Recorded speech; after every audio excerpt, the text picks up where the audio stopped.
I thought I had finally made it. The dream job, the salary, the life I'd been working toward for years. The kind of job people congratulate you for. The kind your parents brag about. The kind that's supposed to mean you've won. Everyone around me said I should be proud, and I was. At least, I thought I was. But here's something no one really talks about. Success doesn't always feel the way you imagine it will. Sometimes, it feels like losing yourself quietly. I remember my first day so clearly, standing outside the building, checking my reflection in the glass, adjusting my clothes, trying to calm my breathing. I walked in telling myself, you earned this. You belong here. On paper, everything was perfect.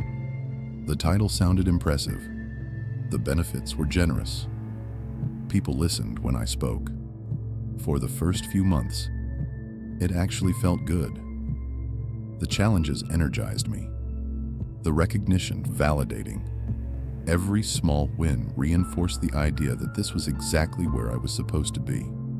I kept thinking, this is it. This is what all the hard work was for. But slowly, almost quietly, something started to feel missing. Not dramatic, not obvious, just a subtle emptiness I didn't know how to explain. The hours stretched. One late night became 2, then 3.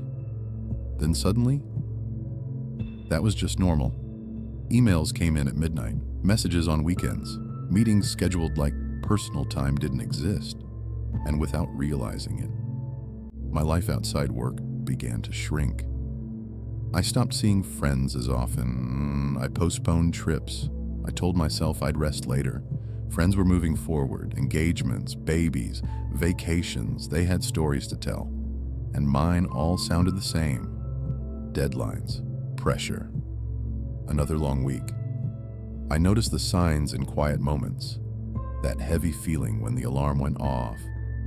The exhaustion that sleep didn't fix. The tension that lived in my chest. Sunday nights became unbearable. That anxious countdown until Monday started again. I'd scroll through my phone late at night, watching other people live lives that felt full, and wondering why mine had started to feel so small. I kept telling myself, this is just a phase. This is what ambition looks like. But deep down, I knew something wasn't right. Burnout doesn't arrive screaming. It creeps in. At first, it's just tiredness, then irritability, then numbness. Sleep stopped feeling restful. Work stopped feeling meaningful. I questioned myself constantly. Why can't I handle this? Why does everyone else seem fine? So I pushed harder. I ignored my body. I ignored my emotions. I ignored the warning signs.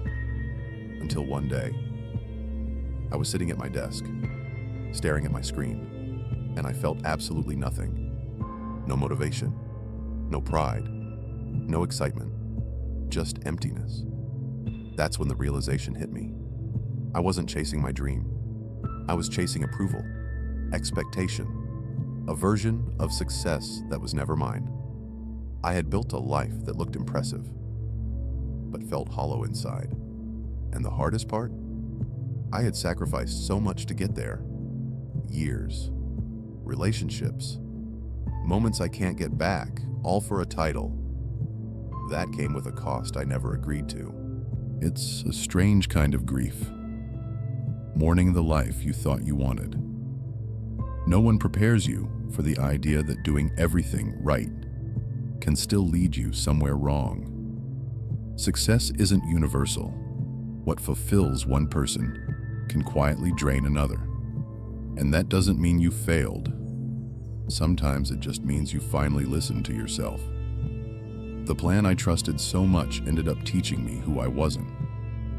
I don't regret the experience, but I regret how long I stayed, how long I ignored my instincts, how long I convinced myself that misery was normal. If you're feeling stuck, burnt out, or trapped inside a life that doesn't feel like yours, you're allowed to change direction. You're allowed to redefine success. You don't owe your future to a plan that no longer fits. This is After the Plan. These are the stories no one tells you. If this felt familiar, you can let me know in the comments.